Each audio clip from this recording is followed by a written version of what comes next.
마태복음 28장 1절에서 10절입니다.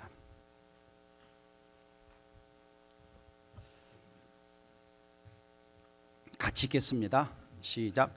안식일이 다 지나고 안식 후 첫날이 되려는 새벽에 막달라 마리아와 다른 마리아가 무덤을 보려고 갔더니 큰 지진이 나며 주의 천사가 하늘로부터 내려와 돌을 굴려내고 그 위에 앉았는데 그 형상이 번개 같고 그 옷은 눈같이 희건을 지키던 자들이 그를 무서워하며 떨며 죽은 사람들과 같이 되었더라.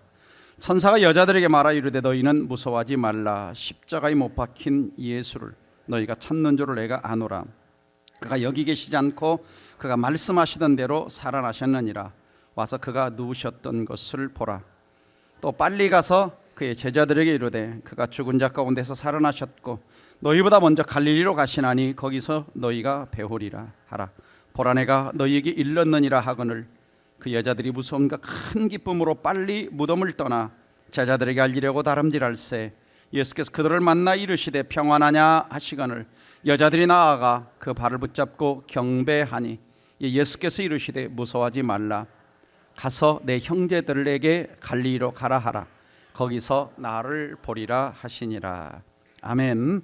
2026년 부활절 아침을 맞이하는 우리 성도님들의 삶에 부활의 주님이 부활의 능력으로 하나님이 함께 하시기를 주의 이름으로 축원합니다. 자, 옆 사람과 다시 한번 인사합니다. 예수님은 부활하셨습니다. 예수님의 부활은 당신의 부활입니다. 벌써 시작부터 이렇게 좀 덥습니다. 그렇죠? 약간만 좀 에어컨을 살짝만 좀 춥지 않게 틀어주시면 좋을 것 같습니다. 아마 오늘 여러분이 이 부활의 열기로 심장이 뜨거워가지고 막 뜨거운 그 막 심장 열기를 뿜어내서 그러신 것 같습니다. 해석이 괜찮습니까? 자, 오늘 말씀의 제목은 부활신앙, 부활체험, 부활증인입니다. 자, 세계 제2차 대전이 끝날 때 1945년 9월 2일 도쿄만에 정박 중이던 미국 군함 미주리오 갑판에서 더글라스 메가더 장군이 전쟁을 공식적으로 끝낼 문서에 서명을 했을 때 그 소식은 전 세계에 타전되어서 전파가 되어지고 그리고 세계 각 나라 사람들은 큰 기쁨의 함성을 질렀다고 합니다. 제2차 세계대전 종전 소식에 비길 수 없는 지상 최고의 소식이 있다면 그것은 예수 그리스도의 부활 사건입니다. 왜냐하면 부활 사건은 사실인 동시에 진리이기 때문입니다. 그래서 성경의 수많은 또 부활의 증거들은 사복음서의 부활절의 기록들, 그 다음에 무덤에 간 여인들이 목격하고 500의 형제에게 나타나고 그리고 흩어지지 않았던 그 예수 그리스도의 세마포, 그리고 제자들의 변화된 삶, 그리고 부활의 예수님이 나타나셔서 수많은 사람들에게 보이시고 그리고 그 당시 안식일로 지켰던 것이 주일로 바뀌고 교회가 탄생하게 된 이런 모든 증거들이 예수님의 부활이 역사적 사실임을 우리에게 증언해 주고 있습니다. 기독교에서 예수 그리스도의 죽으심과 부활은 핵심이라고 할 수가 있습니다. 그래서 예수님이 십자가 죽으심과 부활을 근거로 이 땅에 교회가 세워졌고 부활을 기초로 오늘날 기독교가 존재하게 됐고 그 다음에 다른 종교들과 달리 기독교는 바로 예수 그리스도의 죽으심과 부활에 특별한 기원을 두고 있습니다. 그래서 묻습니다. 자, 여러분 예수님의 부활을 믿으십니까? 네, 중요한 것은 예수님의 부활이 나의 사건으로 믿어져야 하는 것이죠. 성경 이야기로 들어가서 보시면 안식 후 첫날 그럽니다. 안식 후 첫날, 안식일이 다 되어가고 안식 후 첫날이 되려는, 그러니까 오늘날로 말하면 일요일이기도 하고 그때는 아직 주일이라고 안 불렀을 때죠. 그래서 첫날 주일이죠. 새벽에 막달라 마리아와 다른 마리아가 무덤을 보려고 갔다. 무덤 보려고 갔다. 그 다음에 또 마가복음 16장 1절 보면 막달라 마리아와 다른 마리아를 야곱의 어머니 마리아와 그리고 살로메라고 하는 여인이 예수님의 시체 향품을 바르기 위해서 찾아갔다라고 말씀하고 있습니다. 자, 이 여인들은 어떤 사람들이냐면 예수님 마지막 십자가에 죽으시고 무덤에 묻히는 순간까지 지켜봤던 여인들이었습니다.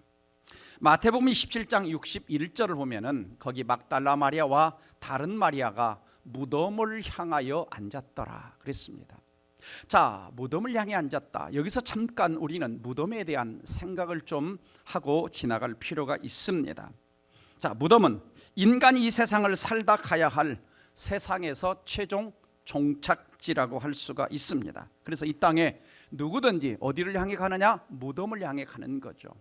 자, 저지난 주간에 참 우리를 아끼고 사랑하셨던 이연달 장로님, 이렇게 무덤에 매장을 했습니다. 무덤을 만들고 매장을 하고. 자, 이게 인생의 이 땅에서의 종착지죠. 종착지. 그래서 무덤을 향해 간다라고 하는 것은 곧 죽음을 향해 가는 겁니다. 근데 중요한 것은 뭐냐? 과연 나는 죽을 준비가 되어 있는가라고 하는 것이죠. 죽을 준비가 되어 있는가.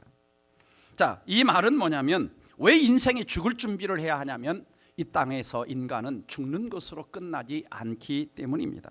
죽음 이후에 영원한 삶이 있는 거죠. 자, 요한복음 11장 25절 26절 같이 읽습니다. 예수께서 이르시되 나는 부활이요 생명이니 나를 믿는 자는 죽어도 살겠고 살아서 나를 믿는 자는 영원히 죽지 아니하리니 이것을 내가 믿느냐. 우리 예수님은 인생이 죽음이 끝난 것이 아니라 영원한 삶이 있다고 말씀하고 있습니다.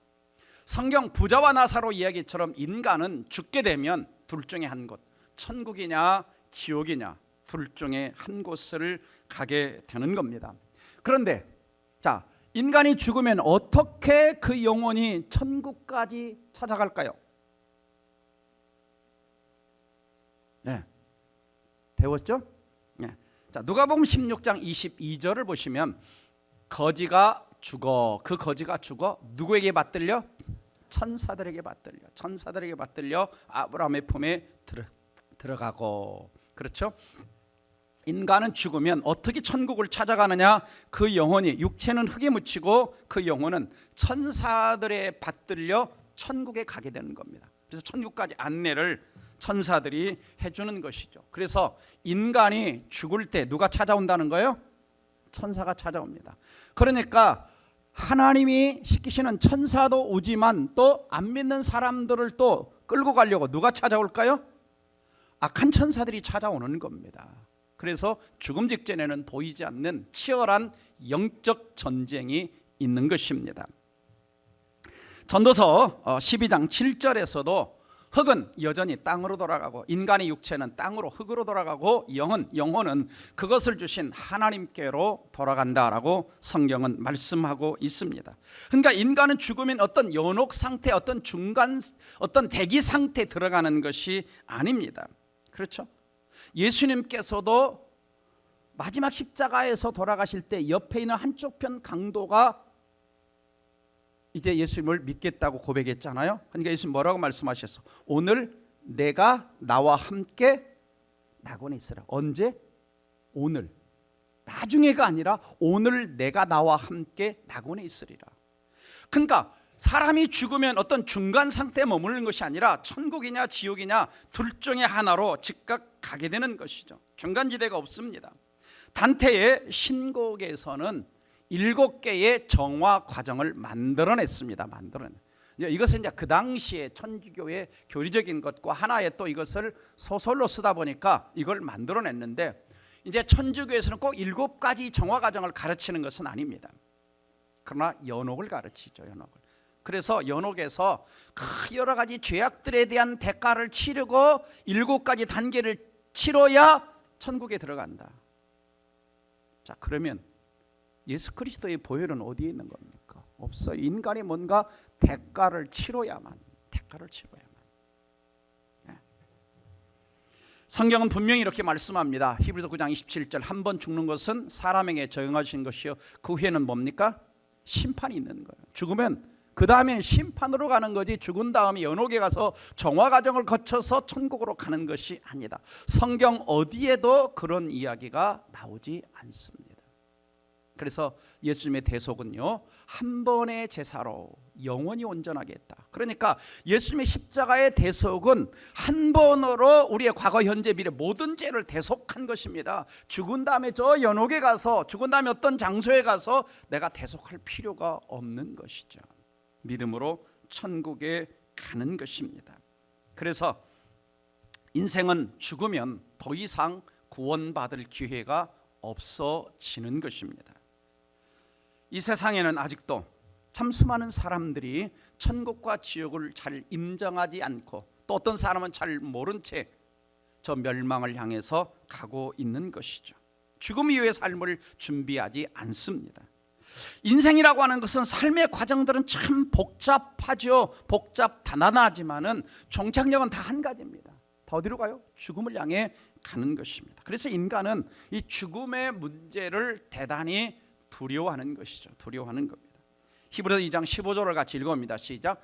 또 죽기를 무서워함으로 한평생 매여 종로로 타는 모든 자들을 놓아주려 함이니. 자, 세상의 종교들은 이 죽음의 문제를, 그리고 내세의 문제를 명확하게 해결해 준 데가 없습니다. 그래서 예수님께서는 오셔서 죽음에 매여 종로로 타고 두려워하는 자들을 놓아주시려고 십자가에서 대가를 지불하셨고, 그리고 죽음 이후의 삶이 있다는 것을 알려주기 위해 부활하신 겁니다. 그래서 예수님의 무덤은 지금도 빈 무덤으로 남아 있는 것입니다. 죽은 자 가운데서 살아나셨고, 지금은 하나님 보좌 우편에 계시면서 자기 백성들을 위하여 기도하고 계시고, 그리고 때가 차면 이 땅에 심판하러 오실 것입니다.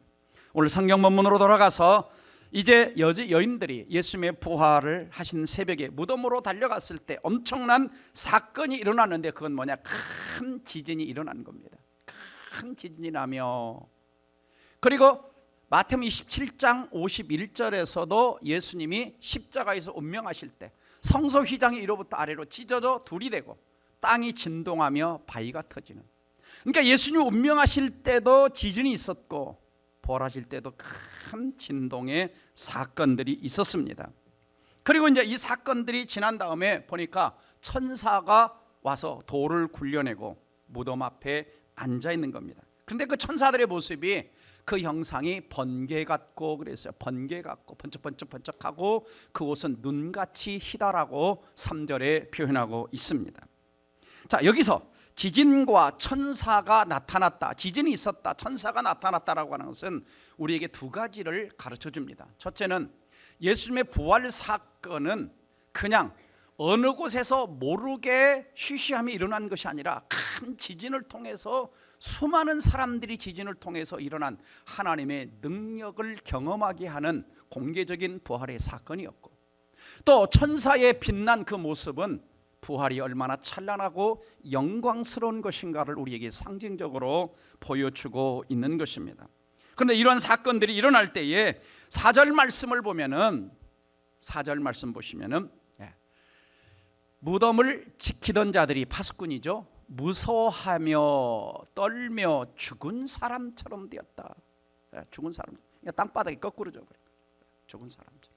왜 그랬느냐? 첫 번째, 그들은 엄청난 무덤을 앞을 지키고 있었는데 지진을 경험한 거예요.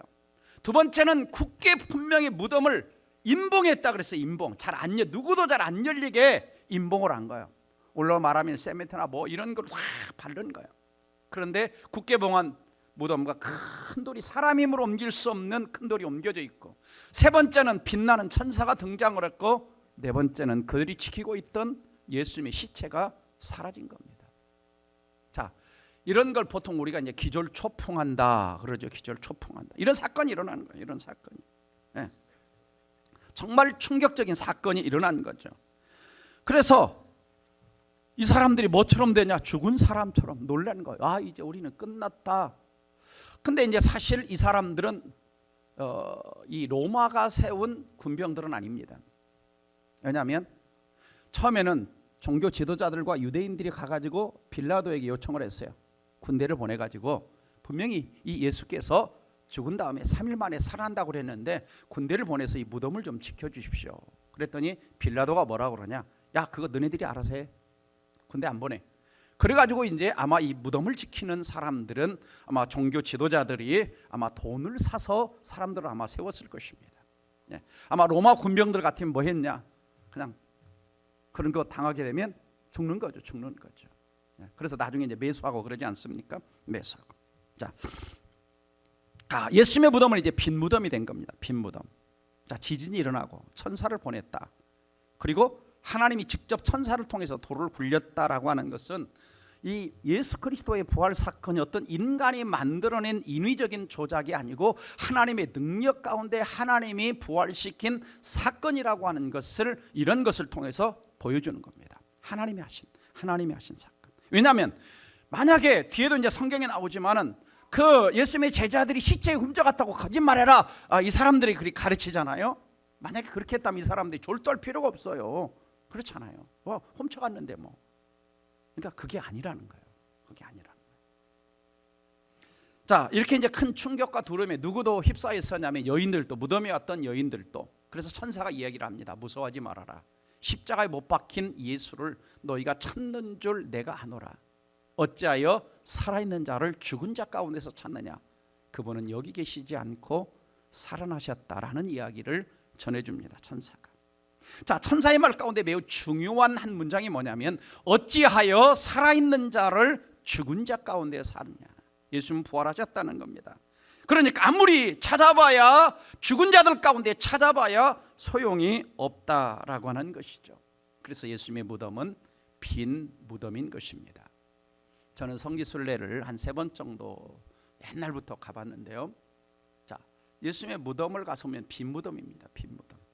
아리마대 요셉이 만들어 놨던 그 빈 무덤, 돌 무덤이죠. 그래서 이스라엘 가면은요, 2개가 있어요. 2개. 하나는 좀 허름하게 생긴 돌로 판 무덤이 있어요. 그래서 그게 진짜다. 그리고 또 바로 또 옆에 가면 저렇게 막 형태를 만들어 가지고 사람들이 막 뭐 하느라고. 그래서 저것을 예수님의 빈 무덤이라고 그래 가지고 전에 몇 년 전에 210년 만에 저걸 수리를 하려고, 보수를 하려고 210년 만에 공개를 했던 적이 있었습니다. 어쨌든 예수님의 무덤은 이스라엘 가서 보면은 빈 무덤인 채 남아 있는 거죠. 근데 이스라엘 땅에 가면 아직도 안타까운 것이 그런 겁니다. 자, 바로 이제 저게 예루살렘 성전입니다. 그 황금돔이라고 하죠. 그리고 또 하나 아이러니하고 안타까운 것은 저 황금돔은 이스라엘 소유가 아닙니다.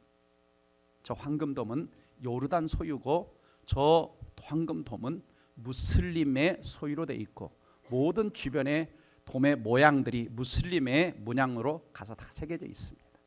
그래서 이스라엘이 저걸 못 뺏어요. 지금 이스라엘 저걸 뺏으면 아마 3차 전쟁이, 무슬림과의 어마어마한 전쟁이 일어날 것이다라는 이야기를 하고 있습니다. 아이러니하죠. 또 한 가지는 뭐냐면 헤롯 때 세워진 저 정벽입니다. 통곡의 벽이라고 하는데 유대인들은 저 통곡의 벽에서 아직도 예수 그리스도가 초림하지 않았다, 예수님이 아직 이 땅에 오시지 않았다. 그러니까 구약 시대에 머물러 있는 거예요. 이스라엘 백성들이 구약 시대. 그래서 구약의 이 사람들은 그 이 예수님에 대한 예언이나 이런 것들을 그냥 막 넘어가, 안 가르쳐. 이제 아주 소수가 예수를 믿고 있습니다. 그리고 이제 아마 때가 되면 하나님이 그들을 노마서에 예언된 말씀처럼 예수를 믿게 할 날이 올 것입니다.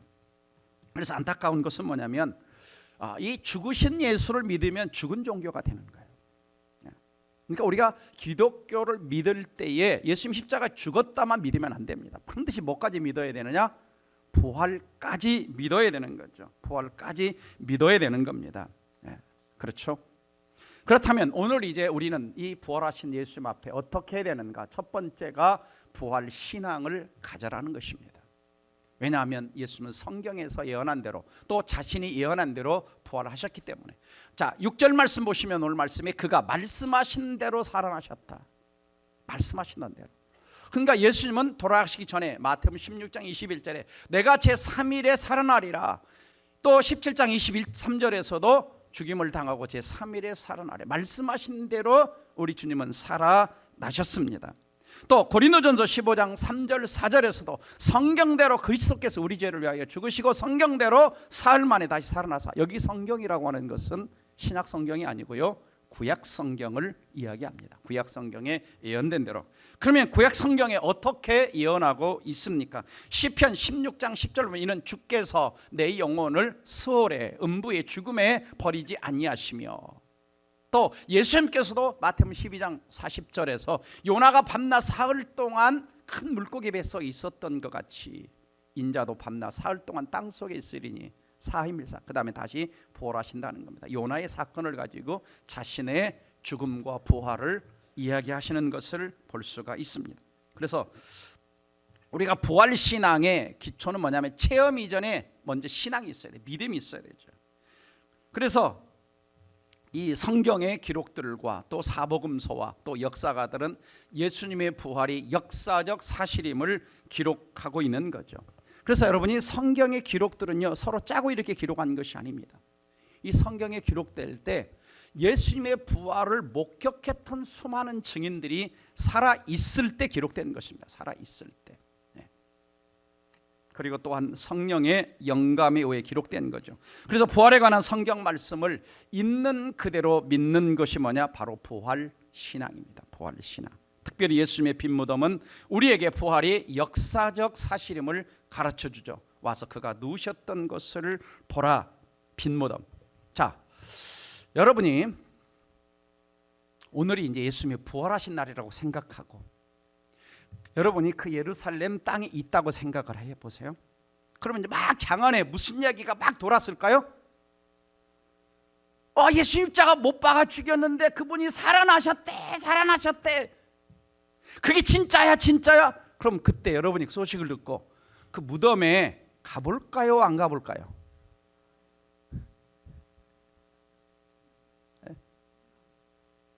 아마 수많은 사람들이 진짜인지 그 무덤에 갔을 겁니다. 다 가서 확인했을 거예요. 그리고 예수님을 만났던 사람들도 있으니까 서서 입으로. 그러니까 여기에 대한 어떤 토론도 없고요, 논쟁도 없고요. 왜? 사실이기 때문에. 자, 잘 보세요. 베드로가 성령 임한 다음에 예수님이 부활하신 지 얼마 안 됐죠. 50일 지났으니까. 그리고 이제 전도를 했어요. 너희가 죽인 예수를 하나님이 살리셨다. 그때 하루에 몇 명 믿었어요? 3,000명 믿었어요. 사도행전 4장 4절 가면 그것도 복음을 전하고 몇 명 믿었어요? 5,000명 믿었어요. 그러니까 한순간에 그냥 3,000명이 믿은 게 아니고 한순간에 5,000명 믿은 게 아니고 이미 예루살렘 장안에는 예수 그리스도의 죽으심과 부활에 대한 사실적인 이 사건으로 그들은 다 알고 있었다는 거예요. 그리고는 베드로가 복음을 전하. 맞아. 그게 사실이야. 그게 진리야. 믿어야 돼. 그분은 죽으신 것으로 끝난 것이 아니라 살아나셨어. 이걸 알았기 때문에 예루살렘의 장안의 사람들이 3,000명, 5,000명씩 기하급수적으로 예수 믿는 사람들이 돌아왔던 겁니다. 물론 거기에는 또 강력한 성령의 임재와 역사하심이 있었습니다. 그렇죠? 자, 여러분, 성경이 진리인 것을 믿으시죠? 진리인 성경은 예수님은 부활하셨다고 말씀합니다.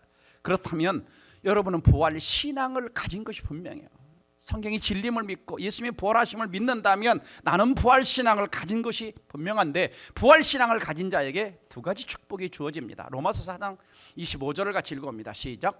예수는 우리가 범죄한 것 때문에 내줌이 되고 또한 의롭다 하시기 위하여 살아나셨다. 그러니까 왜 죽으셨냐? 내가 지은 죄값을 다 짊어지고.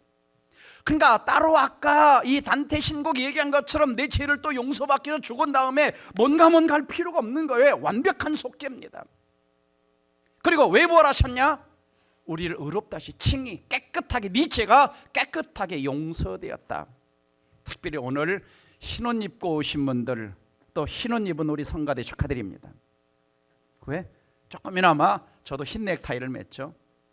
내 죄가 깨끗하게 용서되었다. 그래서 이 앞에 장식도 보세요. 거의 흰색이죠. 내 죄가 깨끗해졌다는 영수증이 뭐냐? 부활의 증거입니다. 그 다음에 첫 번째는 부활 신앙이 있어야 되고, 이것이 신앙에서 그치는 거 아니라 부활 체험으로 가야 됩니다. 그래서 참된 신앙은 예수님이 십자가 부활 사건 앞에서 충격을 받는 거. 와, 나 같은 죄인이 어떻게 죽으시고 부활해야 충격인 거죠. 그냥 사건이 아닙니다. 그래서 부활 신앙을 입술로 고백하는 것만이 아니라 만나야 되죠. 자, 9절 보시면 예수님께서 여인들을 만나 이르시되 평안하냐 그럽니다. 샬롬 그래, 샬롬. 여자들이 나아가 그 발을 붙잡고 경배하니. 와, 이 여인들이 어땠을까요? 막 슬퍼 눈물 흘렸어요, 무덤에. 근데 그냥 예수님 발 붙들고 와. 자, 오늘날에는 부활하신 주님을 우리가 어떻게 만나는 겁니까? 도마처럼 예수님 나 좀 보여주세요. 오늘날에는 부활하신 주님을 만나는 방법은 첫 번째로 십자가 부활의 복음을 믿을 때 그 예수님을 만나는 겁니다. 두 번째는 내 안에 성령이 살아계시죠. 그래서 로마서 8장 11절에 뭐라고 말씀하고 있냐면 예수를 죽은 자 가운데서 살리신 이의 영이 너희 안에 거하시면, 예수를 죽은 자 가운데 살리신 성령이 우리 안에 거하시면 그 부활의 그 믿음을 나에게 주시는 거예요. 부활 체험에 대한 이론. 세 번째는 예배 가운데 하나님 말씀을 들을 때, 예수님이 엠마오 도상을 갈 때에 제자들에게 그 구약에서도 예수님에 관련된 말씀을 풀어줄 때 제자들의 마음이 어땠다고 그랬어요? 뜨거웠다 그랬어요. 뜨거웠다. 또 바울처럼 내가 그리스도와 함께 십자가에서 죽어질 때 내 안에 누가 사신다 그래요? 부활하신 그리스도가 사시는 체험을 우리가 하게 되는 것입니다. 그래서 부활을 체험한 자에게 나타나는 건 가장 큰 증거 중에 하나가 뭐냐면 기쁨입니다. 기쁨, joy, 기쁨. 큰 기쁨으로 여인들이 무서움도 두려움도 있어요. 한쪽에는 막 큰 기쁨으로 빨리 무덤을 떠나 제자들에게 알리려고 뭐 했어요? 신발 문수가 안 보이게 뛰어갔단 말이에요. 달려 마음속에 막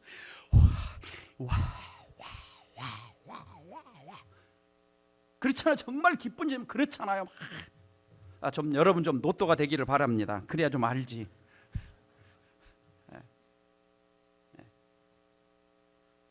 정말 그 달려가면서 그 기쁨. 또 제자들도 요한복음 20장 20절 보면은 예수님 딱 나타나셔가지고 손과 옆구리를 보이시니까 제자들이 예수님을 보고 뭐 했다? 기뻐했다.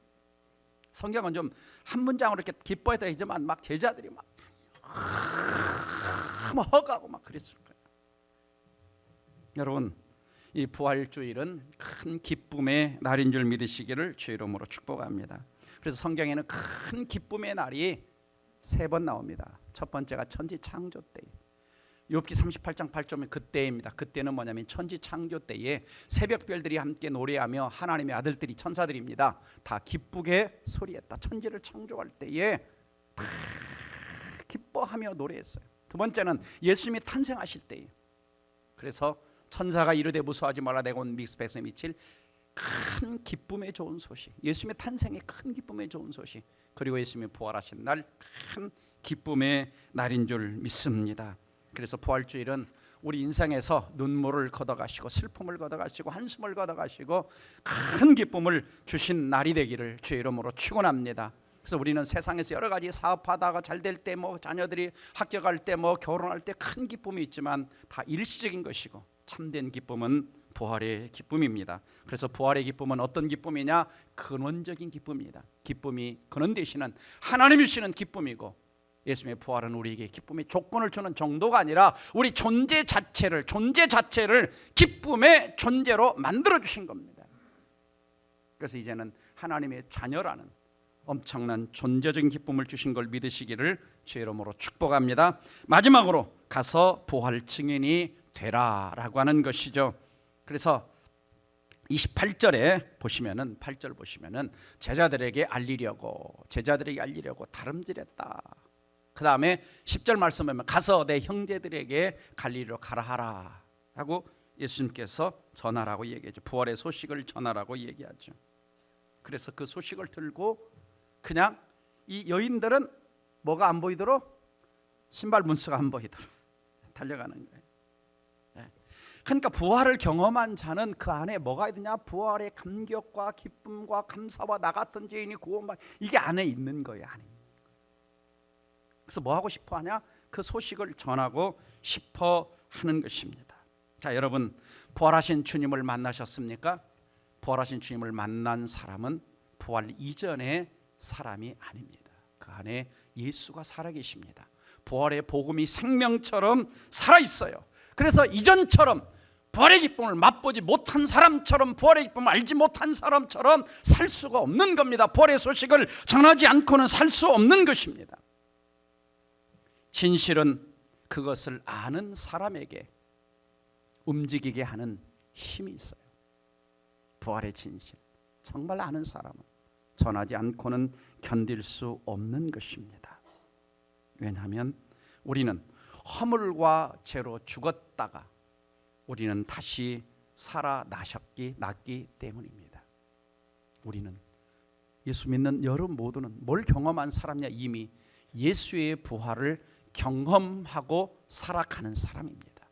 예수의 부활을 경험하고 살아가는 사람입니다. 죽어서 나중에 예수님 오실 때에 그때 부활한 것이 아니라 성경은 분명하게 허물과 죄로 죽었던 너희를 살려냈다라고 말씀하고 있습니다.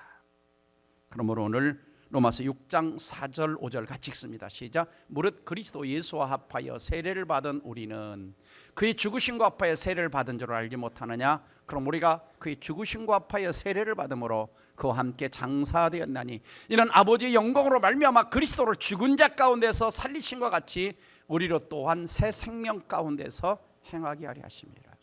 사실 오늘 세례 받은 분들은 예수님과 함께 죽었다가 다시 살아난, 그래서 내가 예수의 생명 가운데 살아가는 존재가 되게 하신 것입니다.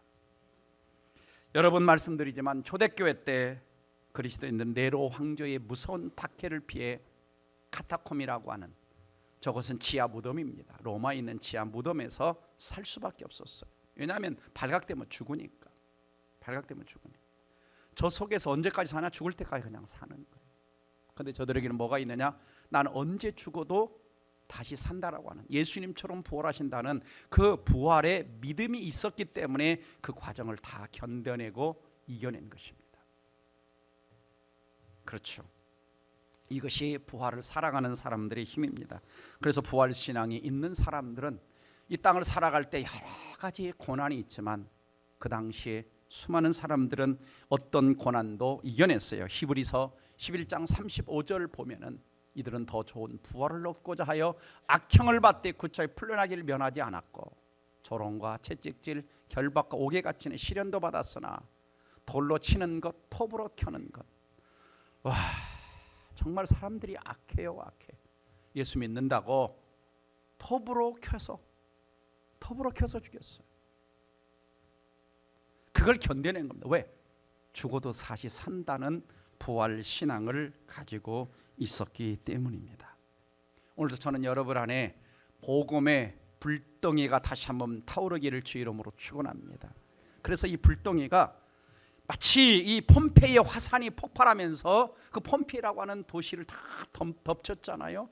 우리 안에 이 용암, 복음의 이 용암이 활활 타올라야 내 가정을 적시고 용인시를 적시고 나라를 적시고 열방을 향해 나아갈 수가 있습니다.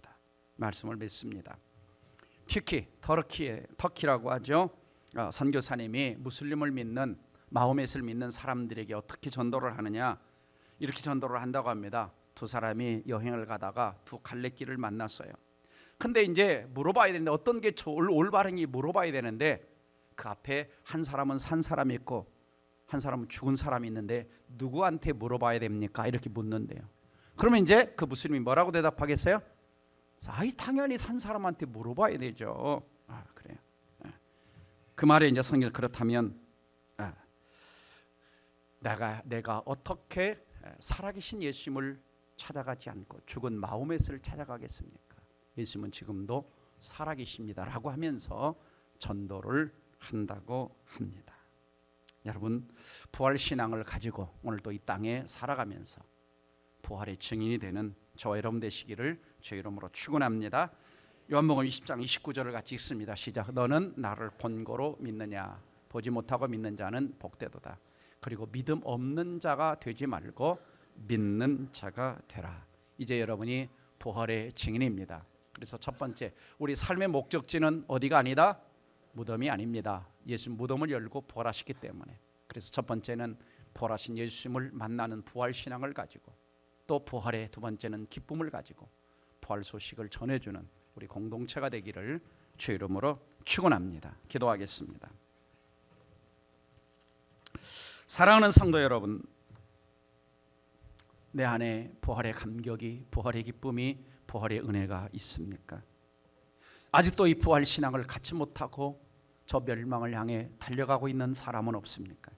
첫째는 이 부활주일에 다시 한번 내 안에 분명히 부활 신앙이 회복되게 해주시고 부활 신앙을 갖게 하여 주옵소서. 두 번째는 내가 부활 신앙에 머무는 것이 아니라 날마다 내 삶의 현장 속에서 나는 죽은 자가 아니라 예수와 함께 살아난 자로 부활의 체험을 사는 자가 되게 해달라고. 그리고 세 번째는 누구를 만나든지 이 부활의 주님을 증거할 수 있는 내 안에 부활의 용광로 같은 복음이 타오르게 넘치게 해달라고 함께 통성으로 기도합니다.